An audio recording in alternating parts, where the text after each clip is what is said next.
You know what's truly fascinating about humans? They have this absolutely delightful habit of making you completely, utterly, spectacularly wrong about everything you think you know about them. And trust me, after 47 cycles of galactic service, I thought I knew everything. My name is Vorthak Grimm, Senior Intelligence Analyst for the Hegemony Council, and I've studied approximately 312 different species across 17 star systems. None of them prepared me for Sarah Chinn. The first time I saw her, she was sitting in detention cell block 7, legs crossed, humming some bizarre human melody while braiding her hair. Not exactly what you'd expect from someone who'd just single-handedly disabled a hegemony patrol ship with nothing but a wrench and what humans apparently call aggressive creativity. Commander Throx, may his scales forever remain unpolished, stood before the reinforced containment barrier, all 8 feet of scaled muscle and barely contained rage.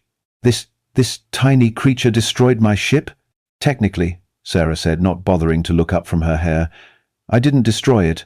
I just repurposed its navigation system to play what you guys would probably call elevator music. Pretty catchy, right? She started humming louder. I watched Throx's neck frills flare, a sure sign of impending violence. In my official capacity, I should have warned him. But honestly, I was curious. Humans had only recently been discovered by the galactic community, and our intelligence reports were lacking. You will address me with proper respect, human filth. Sarah finally looked up, and I swear I saw something flicker in her eyes, something that made my primary stomach clench with what I would later recognize as pure, instinctive terror. Oh, respect. She clapped her hands together like an excited child. I love respect. It's so respectful. Tell me, Commander Throx, can I call you? Throggy. What exactly did I do that was so disrespectful? The way she pronounced his name made it sound like a digestive disorder. You attacked a hegemony vessel without provocation. Without provocation? Sarah stood up, and despite being roughly half Throx's height, something about her posture made the massive alien take a step back. Your patrol ship fired on my cargo hauler while I was delivering medical supplies to the Outer Rim colonies. What was I supposed to do? Send you a strongly worded letter? I checked my datapad. The incident report was interesting. According to sensor logs, the human ship had been carrying medical supplies, basic antibiotics, surgical equipment, nothing threatening. Our patrol had indeed fired first. This was becoming awkward. The Outer Rim is hegemony territory, Throx snarled. Humans require permits to enter hegemony space. Permits? Sarah's voice climbed an octave. To deliver medicine to dying children? Wow, your bureaucracy is almost as flexible as your fashion sense. She gestured at Throx's elaborate ceremonial armor. Is that real gold plating? Or just spray paint? I had to bite my secondary tongue to keep from laughing. The armor was, in fact, spray painted. Enough. Throx's roar shook the detention block. You will be processed according to hegemony law. Assault on a military vessel carries a death sentence. Death sentence? Sarah tilted her head like a confused pet. For scratching your paint job? That seems excessive. What's next? Execution for jaywalking. Walking? I quickly consulted my human cultural database. Jaywalking, crossing a street illegally, typically punished by small fines. I began to understand Sarah's confusion. Look, Throggy, Sarah continued, I get it. Big scary government, rules are rules, intimidation is your whole thing. But here's what I don't get. Why are you personally down here threatening me?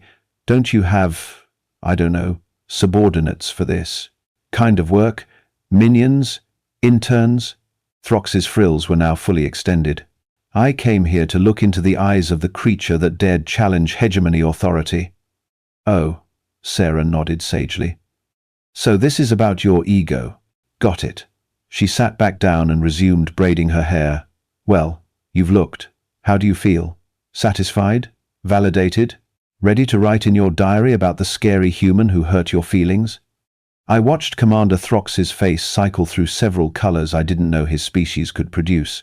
Purple rage, green confusion, and a sort of mottled yellow that probably indicated existential crisis. You mock me? Mock? Sarah looked genuinely surprised. Oh no, Commander, I would never mock someone. That would be disrespectful. The way she said it made the word sound like profanity. That's when the alarms started. Red lights bathed the detention block as the emergency klaxon wailed. My communicator crackled to life. All stations, emergency protocol 7, hostile fleet detected at system perimeter. This is not a drill. I felt my scales go cold. Protocol 7 meant invasion, a full-scale attack on our primary command station. Well, Sarah said conversationally, that's probably not good. Throx was already barking into his comm unit. Tactical report. What's the nature of the threat? The response crackled back. Sir, we're reading approximately 50 vessels, unknown configuration. They're not responding to hails and they're advancing in formation. Estimated time to engagement, 14 minutes. 50 ships, I whispered. Our station only had 12 defensive vessels, and most of those were patrol craft like the one Sarah had, repurposed. Any identification on the attacking force? Throx demanded. Negative, sir. But, sir, the energy signatures are human. The silence that followed was profound. I looked at Sarah, who was still calmly braiding her hair, apparently unconcerned that members of her own species were about to attack a heavily armed alien space station. Human? Throx's voice was barely a whisper.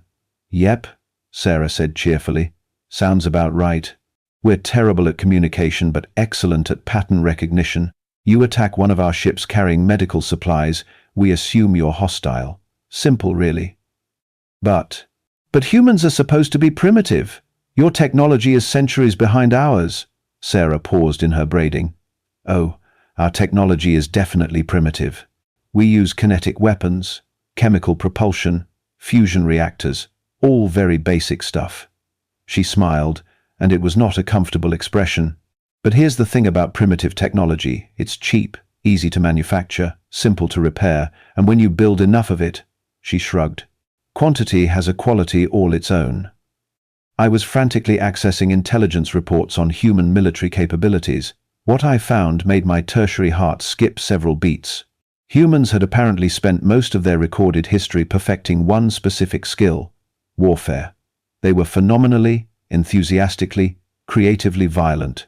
And we had just attacked their medical supply convoy. This is insanity. Throx was pacing now. One ship. You disabled one ship.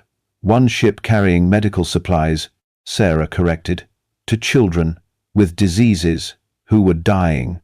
She stood up again, and this time even I felt the sudden shift in atmosphere. Did you really think we wouldn't notice? Did you think we'd just write it off as the cost of doing business? The alarm klaxon was getting louder, more urgent. Through the detention block's observation windows, I could see the frantic activity in the command center, officers running, screens flashing, everyone trying to coordinate a defense against an enemy they didn't understand. Sir, another voice crackled through Throx's communicator. The human fleet is requesting communication. They're asking to speak to whoever's in charge of the patrol that attacked their medical vessel. Throx looked at Sarah with something approaching horror. They came for you. They came for answers, Sarah said calmly. And probably an apology. Humans are big on apologies. We like acknowledgement of wrongdoing, expressions of regret, that sort of thing. Makes us feel better about not immediately turning everything into radioactive debris. Immediately? I squeaked. Oh yes. Sarah's smile was absolutely terrifying. We're very patient, by galactic standards. Most species would have opened fire the moment they detected your patrol ship. We prefer to try talking first. It's more civilized. I checked the chronometer. 11 minutes until the human fleet reached weapons range. What do they want? Throx asked desperately. I imagine they want to discuss your aggressive expansion into neutral space, your unprovoked attacks on civilian vessels, and your apparent policy of shoot first, file paperwork later, Sarah said conversationally. But mostly, they probably want to make sure I'm okay. Humans are sentimental that way. Sentimental? We care about our people. Weird concept, I know. Individual lives actually matter to us, rather than just being statistical data points in some cosmic bureaucracy. Throx was staring at her like she was speaking in mathematical equations, which, come to think of it, she probably was just not equations his species had ever learned to solve. If they only want to talk. Oh, they want to talk, Sarah agreed. But here's the thing about human diplomacy. It works best when everyone involved is feeling calm and reasonable. And right now, you've got 50 ships full of very unreasonable humans who think you murdered one of their medical personnel. So the question is, are you feeling diplomatic? The communicator crackled again. Commander Throx, the human fleet is now broadcasting on all frequencies. They're requesting immediate release of their personnel and a formal explanation for the attack on their medical convoy. They're also, Sir, they're asking if we require assistance with our own medical facilities. Sarah burst out laughing. Oh, that's perfect. Even when they're about to blow you to atoms, they're still worried about your healthcare. That's so beautifully, ridiculously human. I was beginning to understand why human diplomacy was so effective. It was simultaneously compassionate and terrifying, like being threatened by a medic. What do I do? Throx asked. And for the first time since I'd known him, the massive alien sounded genuinely afraid. Sarah considered this seriously. Well, you could start by not calling me creature and filth. That's always a good first step. Then maybe we could discuss why your patrol ship thought medical supplies were a military threat. And after that, she grinned. After that, we can talk about what humanity considers appropriate compensation for attempted murder. 8 minutes to weapons range. Compensation?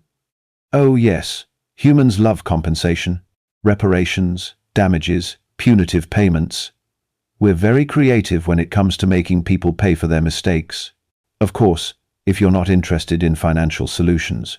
She gestured vaguely toward the ceiling, where we could all feel the presence of 50 heavily armed human ships. I'm sure my colleagues have brought plenty of alternative solutions. I watched Commander Throx, veteran of 12 campaigns, terror of the Outer Rim, destroyer of civilizations, begin to sweat. And Sarah Chinn, medical supply runner turned accidental diplomat, continued braiding her hair like she was sitting in a peaceful garden instead of a detention cell in the middle of an interstellar crisis. 7 minutes to weapons range. This was going to be very interesting. 6 minutes to weapons range, and Commander Throx finally did something intelligent. He opened Sarah's cell. You're coming with me to the command center, he announced, trying to salvage what remained of his authority. You will help me negotiate with your people. Sarah finished her braid with a neat little bow where had she gotten ribbon in a detention cell, and stood up with the casual grace of someone who absolutely was not imprisoned against her will. Oh, now I'm helping? That's adorable. 5 minutes ago I was human filth, and now I'm your diplomatic consultant. The situation has evolved. The situation has exploded in your face like a badly maintained plasma conduit, Sarah corrected cheerfully. But sure, I'll help. Consider it a professional courtesy, one sentient being to another. As we rushed through the corridors toward the command center, I couldn't help but notice how Sarah moved. She wasn't hurrying, wasn't showing any signs of stress or fear. If anything, she seemed curious, like she was taking mental notes on station layout, security protocols, defensive positions, very thorough mental notes. The command center was pure chaos, officers shouting reports, tactical displays showing the approaching human fleet in ominous red, and at the center of it all, Fleet Admiral Corvex, supreme commander of this sector, and easily the most dangerous being I'd ever met, until today, anyway. Throx, Corvex's voice could strip paint, explain to me how one primitive human ship has somehow summoned an entire invasion fleet. Admiral, the situation is complex. 4 minutes to weapons range, someone shouted. Sarah cleared her throat. Excuse me? Hi, Sarah Chinn, medical supply coordinator, and apparently your current diplomatic crisis. I couldn't help but overhear, and I think there might be some confusion about the whole invasion fleet thing. Every being in the command center turned to stare at her. Admiral Corvex, 12 feet of biomechanical armor and barely contained violence, looked like he was considering whether to kill her immediately or wait 5 minutes and let the human fleet do it for him. You, he snarled, are the cause of this disaster. Me? Sarah pressed a hand to her chest in mock surprise. I'm flattered, really, but I think you're giving me way too much credit. I'm just a cargo pilot with a wrench and a questionable sense of humor. Those ships out there, they're the people who actually know what they're doing. 3 minutes to weapons range. Admiral Corvex activated the main communications array. Human fleet. This is Fleet Admiral Corvex of the Hegemony Defense Force. You are trespassing in sovereign territory. Withdraw immediately or face the consequences. The response came back almost instantly, and the voice that filled the command center was warm, professional, and absolutely terrifying in its politeness. Admiral Corvex, this is Captain Elizabeth Torres of the UES Righteous Fury. We're here regarding the unprovoked attack on one of our medical convoys. We'd like to speak with whoever authorized the assault on a clearly marked humanitarian vessel, and we'd very much like our pilot back, please and thank you. I watched Sarah's face light up. Oh, that's Liz. She's the best former military, great tactical mind, terrible at poker. Also, did you catch that please and thank you? That's how you know she's really angry. When humans get polite, that's when you should start worrying. 2 minutes to weapons range. Admiral Corvex was clearly not accustomed to being lectured on human etiquette by his prisoners. Captain Torres, your pilot attacked one of our patrol vessels. Actually, Sarah interrupted loudly, your patrol vessel fired on my clearly marked medical transport without warning, provocation, or any attempt at communication. I just made sure they couldn't do it again. There's a difference between attacking and defending, you know. The comm channel crackled with what sounded suspiciously like laughter. That sounds like Sarah, all right.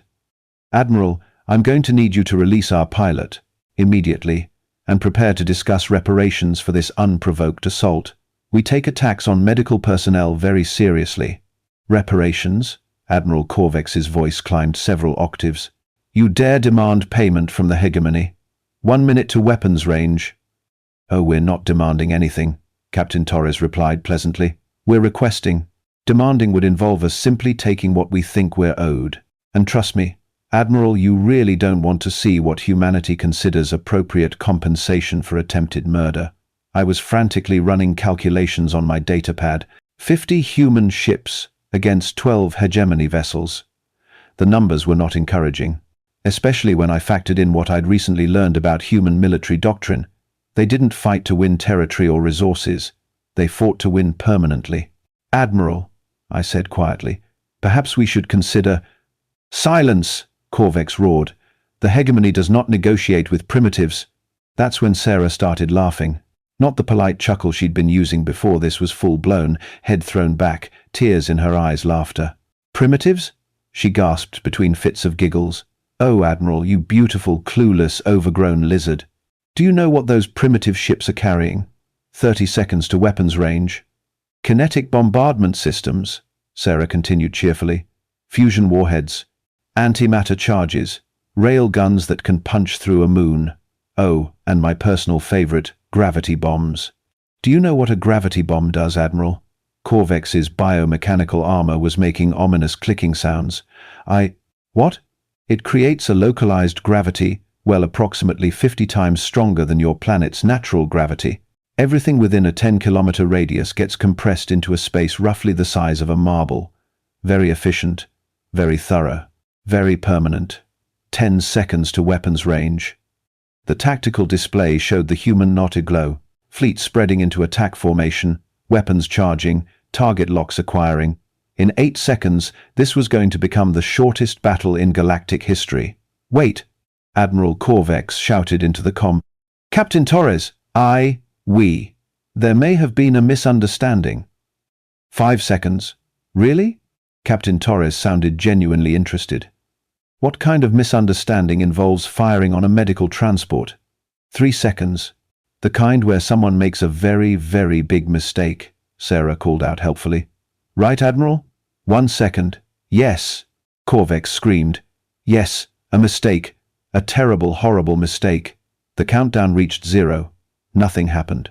The human fleet held position, weapons still charged, but no one fired. The silence in the command center was profound. Well, Captain Torres said conversationally, that's a start. Now, Admiral, why don't you tell me exactly what kind of mistake you think you made? Admiral Corvex looked around the command center like a trapped animal. His gaze fell on Sarah, who was examining her fingernails with apparent fascination. Our patrol may have misidentified. Your medical vessel. May have? Did misidentify as a potential threat. A medical transport, carrying antibiotics and surgical supplies, to dying children, looked threatening to you.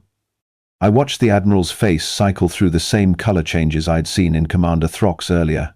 The realization was setting in. They had attacked a humanitarian mission and kidnapped a medical worker. In the eyes of the galactic community, they had just committed the equivalent of bombing a hospital.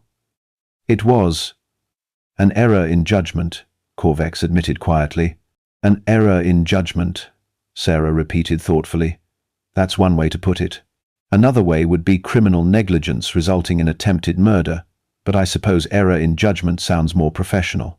Sarah, Captain Torres' voice carried a warning tone. Are you injured? Did they harm you in any way? Oh no, they've been perfectly hospitable. Threw me in a cell, called me filth, threatened to execute me. You know, standard diplomatic protocol. Very welcoming.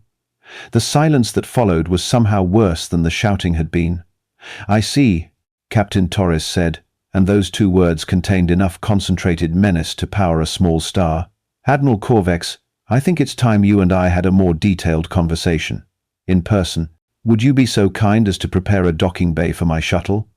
Captain, I don't think that wasn't a request, Admiral. 20 minutes later, Captain Elizabeth Torres strode into the station's main conference chamber like she owned the place. She was smaller than I'd expected humans generally were, but she moved with the kind of controlled precision that spoke of extensive military training and absolutely zero tolerance for nonsense. She was also accompanied by 6 Marines in full combat armor, which rather effectively communicated her current mood. Captain Torres, Admiral Corvex began, welcome to Hegemony Station Omega-7. I trust your journey was. Cut the diplomatic garbage, Torres interrupted pleasantly. Where's my pilot, and why does she look like she's been living in a storage closet? Sarah waved from her position near the conference table. Hi, Liz. Actually, the accommodations weren't too bad. The cell had a lovely view of the torture chamber across the hall. Torture chamber? Interrogation facility, Admiral Corvex corrected quickly. Ah, much better. Torres' smile could have frozen liquid nitrogen. Admiral, I'm going to explain something to you, and I want you to listen very carefully.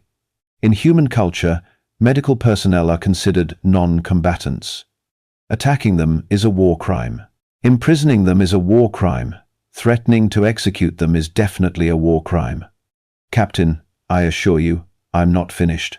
Torres stepped closer to the Admiral, who suddenly seemed much smaller despite his height advantage. Now, normally, when someone commits war crimes against human personnel, we have a very specific response protocol. It involves a lot of explosions and very little conversation. However, my pilot seems to think you're just ignorant rather than malicious, so I'm willing to consider alternatives. Alternatives?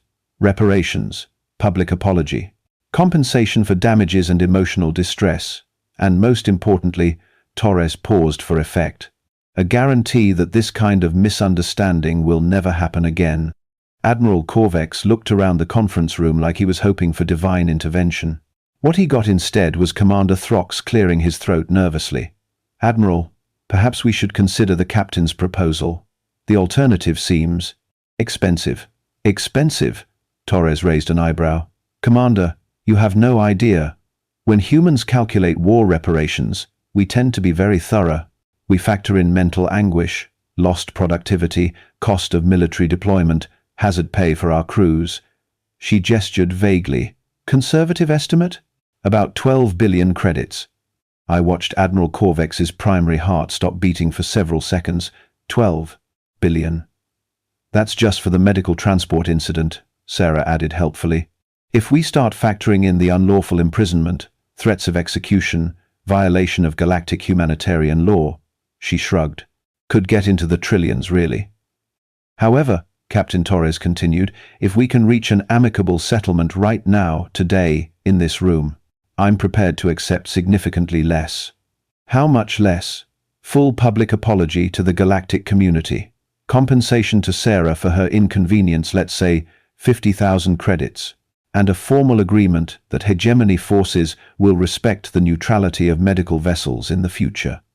Admiral Corvex was practically hyperventilating. 50,000 credits versus 12 billion? Plus, the public apology and the formal agreement, Torres reminded him. But yes, that's the basic math. I could see the calculations running through the Admiral's enhanced brain implants. 50,000 credits was pocket change compared to the cost of a full military engagement with humanity. The public apology would be embarrassing, but not nearly as embarrassing as having his entire fleet turned into scrap metal. "This seems reasonable," he said slowly. "Oh, good." Sarah clapped her hands together. "I do love reasonable people, although," she paused, looking thoughtful, "there is one more tiny little detail we should probably discuss." "What detail?" Corvex asked suspiciously. Sarah's expression shifted into something that made my survival instincts start screaming. "Well, Admiral, the thing is, I'm not actually the person who gets to make this decision. I'm just a cargo pilot. The person who gets to decide whether humanity accepts your apology," she smiled. "That would be the Galactic Council representative who's currently in orbit aboard the UES Democracy's Vengeance." The color drained from Admiral Corvex's face so fast I thought he might faint. The Galactic Council? Oh yes. Humanity's been pushing for full council membership for months now, and this little incident has given us exactly the kind of diplomatic leverage we needed. Ambassador Harrison is probably drafting the formal complaint right now. Something about hegemony aggression toward neutral humanitarian missions. Sarah tapped her chin thoughtfully. "I imagine the council will want to hold hearings, public hearings, with full media coverage." Captain Torres nodded grimly. The ambassador was very interested to hear about unprovoked attacks on medical personnel. Apparently, that's exactly the kind of behavior the council was formed to prevent. Admiral Corvex was now making small, distressed, whimpering sounds. "Of course," Sarah continued conversationally, "if you were to make a really impressive gesture of goodwill, something that showed the council how committed the hegemony is to peaceful coexistence and respect for humanitarian law, well, Ambassador Harrison might be willing to describe this as an unfortunate misunderstanding rather than a deliberate act of aggression." What kind of gesture? Her. Sarah and Captain Torres exchanged glances. "Full diplomatic immunity for all human medical personnel operating in hegemony space," Torres said, "plus establishment of protected shipping lanes for humanitarian missions. And," Sarah added with a grin that was absolutely predatory, "formal hegemony support for humanity's application for council membership." The silence that followed was so complete I could hear the station's air recycling systems humming. Admiral Corvex looked around the conference room one more time, taking in the faces of his officers, the human marines, and finally settling on Sarah's expectant expression. If I agree to these terms, the council will consider this matter resolved?" "Oh, Admiral," Sarah said sweetly, "the council will consider this matter a shining example of how enlightened civilizations resolve their differences through peaceful negotiation and mutual respect. You'll probably get a commendation." I watched the most powerful military commander in this sector of space slowly, carefully, reach out and shake hands with a human cargo pilot who had just negotiated the most one-sided diplomatic victory in galactic history. And that's when the alarms started again. "Admiral," one of the tactical officers was staring at his displays in horror. "Sir, we have a problem. Commander Vex Prime has just entered the system with the 3rd Battle Fleet." Sarah perked up with interest. "Vex Prime? Who's that?" Admiral Corvex made a sound like a dying engine. My superior. Military governor of the Outer Rim. He doesn't believe in negotiation." "How many ships?" Captain Torres asked grimly. 250 vessels, Captain, including 3 dreadnoughts." I felt the universe suddenly become a much more dangerous place. Military Governor Vex Prime was known throughout the galaxy for 2 things: his tactical brilliance and his absolute hatred of anything that challenged hegemony authority. If he found out that Admiral Corvex had just signed a diplomatic agreement with humans, well, Sarah said philosophically, this should be interesting. And that, as they say, was when things really got complicated.